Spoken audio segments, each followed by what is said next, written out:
चलिए, तो 4 राशि के जातक जो हैं उनके लिए चंद्र ग्रहण कैसा रहने वाला है ये भी आपने जाना। आगे भी हम राशियों की बात करेंगे, लेकिन आगे बढ़ने से पहले आचार्य राज मिश्रा जी, मैं आपसे ये जानना चाहती हूँ कि दिवाली भी बेहद करीब है और दिवाली से पहले जब चंद्र ग्रहण पड़ रहा है तो ये कैसा रहने वाला है, अच्छा है, बुरा है?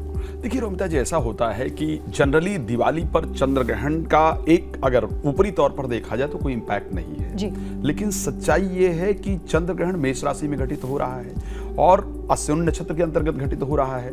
इस टाइम मेष राशि में चंद्रमा भी होंगे, बृहस्पति भी होंगे, साथ में केतु की दृष्टि हो रही है, सूर्य 7th हाउस में बैठकर दृष्टि दे रहे हैं, मंगल दृष्टि दे रहे हैं, बुध दृष्टि दे रहे हैं। अगर इतने सारे प्लैनेट मेष राशि को दृष्टि दे रहे हैं और मेष राशि काल पुरुष की पहली राशि मानी जाती है, जो शायद पूरे ब्रह्मांड को कंट्रोल करने वाली, जो शायद पूरे ब्रह्मांड को रिप्रेजेंट करती है, पहली राशि इस प्रकार की राशि मानी जाती है, सो विश्व के अंदर उपद्रव इत्यादि उत्पन्न हो इसकी संभावना बिल्कुल है।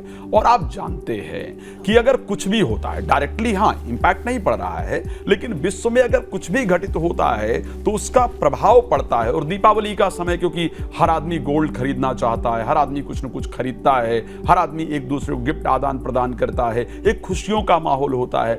ऐसी परिस्थिति में अगर मेष पर ग्रहण लग रहा है और वो विश्व को प्रभावित करने जा रहा है तो उसका इम्पैक्ट शारीरिक और मानसिक रूप से जरूर पड़ने वाला है, साथ में व्यापार पर भी पड़ने वाला है। सो एक दृष्टि से देखा जाए ऊपरी तौर पर दिवाली पर कोई विशेष प्रभाव नहीं पड़ रहा है, लेकिन अगर इंटरनली हम जाकर के सब कुछ कनेक्ट करते हैं डेफिनेटली इंपैक्ट पड़ेगा। जी रोमिता जी। चलिए, तो अभी आपने जाना कि किस तरीके से दिवाली से पहले ये चंद्र ग्रहण जो है वो असर डालने वाला है।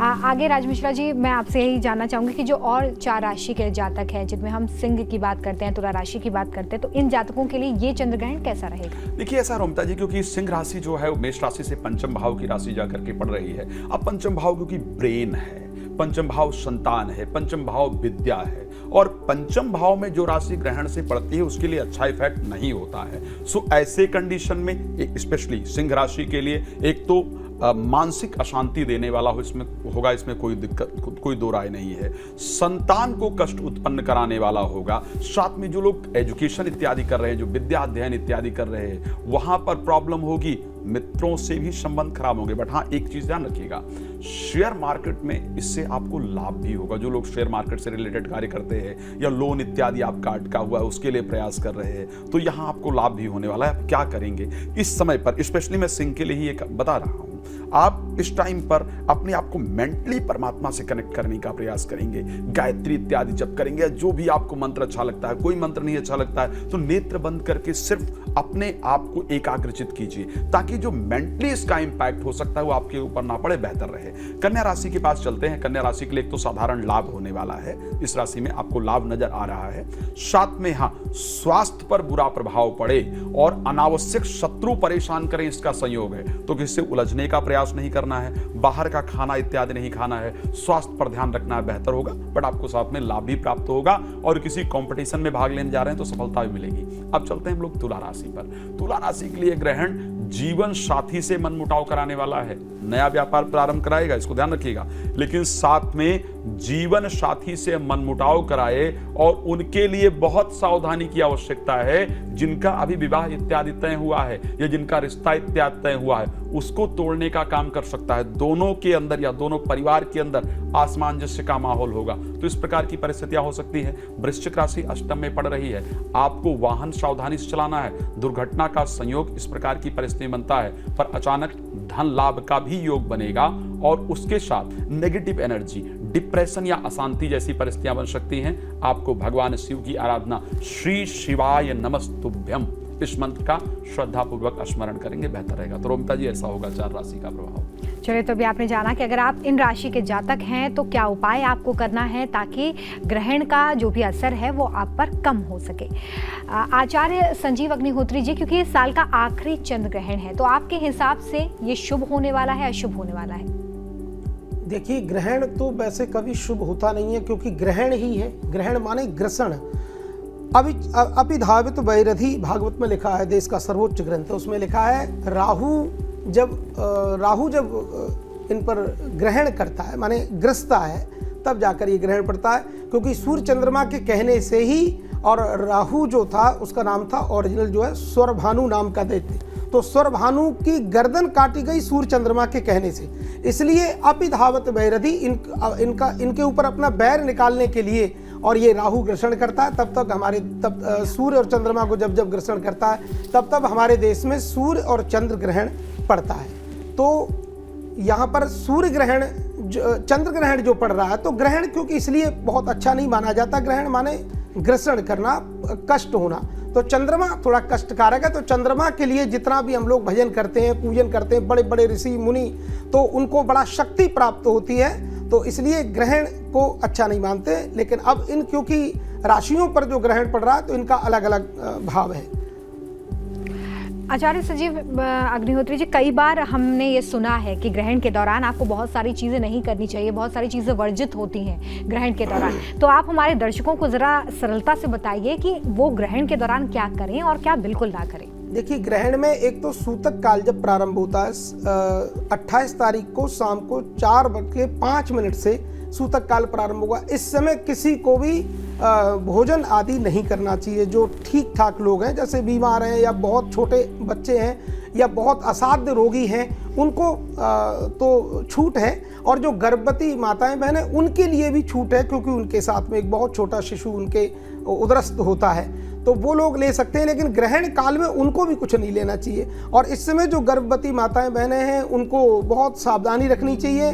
जो प्राचीन हमारे घर में जो हमारी माताएं बहनें होती हैं, वो सब जब उपाय होते हैं वो बताती रहती हैं कि आप गेरू लगा लें या जो भी कुछ लगाएं अपने उदर में, और बाहर ज़्यादा ना निकलें, नदी आदि को क्रॉस न करें, उनका उल्लंघन न करें, चाकू आदि से कुछ काटें नहीं, और इस तरह का ध्यान रखें उस समय। और भगवत आराधन करें, जितना भगवान का भजन करेंगे उतना ही आपके जीवन में उत्तमताओं से आपका जीवन ओतप्रोत होगा, आपका जीवन खिलखिला उठेगा। लेकिन ये उपाय सभी को ग्रहण करना चाहिए, क्योंकि ग्रहण में और जितना भी भजन करोगे, पूजन करोगे, उतना ही आपका जीवन उत्तम बनेगा, उतना ही आपका जीवन बहुत मंगलमय होने वाला है। ये सभी को ध्यान रखना चाहिए। चलिए, तो देव आराधना जो है वो ग्रहण के दौरान आपको करनी चाहिए। और यहाँ पर आचार्य संजीव अग्निहोत्री जी ने आपको ये भी बता दिया है कि आपको ग्रहण के दौरान किन बातों का ध्यान रखना है, सूतक काल में भी आपको किन चीज़ों को ध्यान में रखना है, ये आप ज़रूर नोट डाउन कर लें। आगे बढ़ाते हैं चर्चा को और बची हुई 4 राशियों की बात करते हैं। आचार्य राज मिश्रा जी, जो बची हुई 4 राशियाँ हैं उनके बारे में आप क्या बताना चाहेंगे? चंद्र ग्रहण उनके लिए कैसा साबित होगा? अगर धनु राशि के लिए हम बात करते हैं चंद्र ग्रहण को लेकर के, तो धनु राशि के लोगों को बस एक चीज ध्यान रखना, ये ग्रहण आपके लिए करने वाला क्या। एक बात ध्यान रखिए, कोई भी ग्रहण प्रत्येक चीज में आपको नुकसान नहीं करता है। कुछ चीजें हैं जिस पर आपको सावधानी बरतनी होती है। तो धनु राशि के लोगों को सबसे पहला जो ये ग्रहण कार्य करने वाला है, आपका धर्म से मन रूठेगा, पूजा करने का मन नहीं करेगा, आलस्य मन के अंदर उत्पन्न करने का प्रयास करेगा। तो इस प्रकार से आपको अपने आप को भगवान से कनेक्ट रखना है। उसके साथ जो कार्य चल रहे थे उन कार्यों में रुकावट उत्पन्न हो, इस प्रकार की परिस्थिति होने वाली है। खैर, कुछ धार्मिक यात्राएं होंगी, लेकिन वहां भी जाकर अपने आप को परमात्मा से कनेक्ट ना कर पाए, इस प्रकार की परिस्थिति रहेगी। प्रयास कीजिए, जितना मन नहीं करे लेकिन फिर भी परमात्मा से अपने आप को अटैच रखें, अपना जुड़ाव रखें, तो आपको लाभ की प्राप्ति होगी, आपके रुके हुए कार्य बनेंगे। अब हम पहुंचते हैं मकर राशि के लिए। मकर के लिए ग्रहण बहुत शानदार है, ध्यान रखिएगा। मुझे कुछ 3-4 राशियां नजर आई हैं जिनके लिए बड़ा लाभप्रद नजर आया है। मकर राशि के लिए आपके जितने रुके हुए कार्य हैं वो सारे बनने वाले हैं। इवन नई नौकरी मिल जाए, या नौकरी में प्रमोशन हो जाए, या कोई बहुत बड़ा रुका हुआ कार्य बन जाए, या कुछ नए पद या कुछ नई रिस्पॉन्सिबिलिटी या नया व्यापार प्रारंभ हो जाए, इस प्रकार की परिस्थिति आपके लिए बन रही है। तो मकर राशि वालों के लिए तो बहुत शानदार है यह ग्रहण। सबके लिए खैर कोई चीज फायदेमंद नहीं होती, कोई नुकसानदायक नहीं होता है, तो मकर के लिए बड़ा फायदेमंद है। अब चलते हैं कुंभ राशि के पास।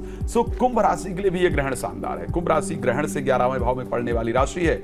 आर्थिक लाभ प्राप्त होने वाला है आपका। शेयर मार्केट, लॉटरी, सट्टा इत्यादि से आपको धन प्राप्त होने वाला है। किसी को दिया था पैसा, वो प्राप्त होने वाला है।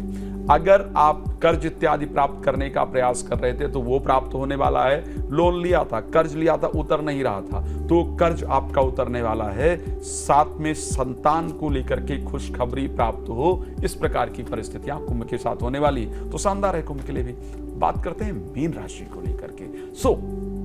मीन राशि के लिए, क्योंकि यह ग्रहण द्वादश भाव में घटित होने जा रहा है मीन राशि के, ऐसी परिस्थिति के अंतर्गत मीन राशि द्वादश भाव में पड़ेगी ग्रहण से, आपको नींद में प्रॉब्लम पैदा कर सकता है, नींद आने में दिक्कत होगी, बुरे स्वप्न आपको परेशान करेंगे और उसके साथ साथ कोर्ट कचहरी संबंधित मामले आपको परेशान करेंगे। पर हाँ, जो लोग विदेश यात्रा के लिए प्रयास कर रहे हैं, सफलता नहीं मिल रही है, तो आपकी विदेश यात्रा होने वाली ये ग्रहण आपके लिए विदेश यात्रा कराने वाला होगा। तो ये परिस्थितियां रहेंगी। जिन राशियों के लिए खराब रहा है, क्या करना चाहिए, रोमिता जी का प्रश्न होगा तो जरूर उस पर आएंगे। जी रोमिता।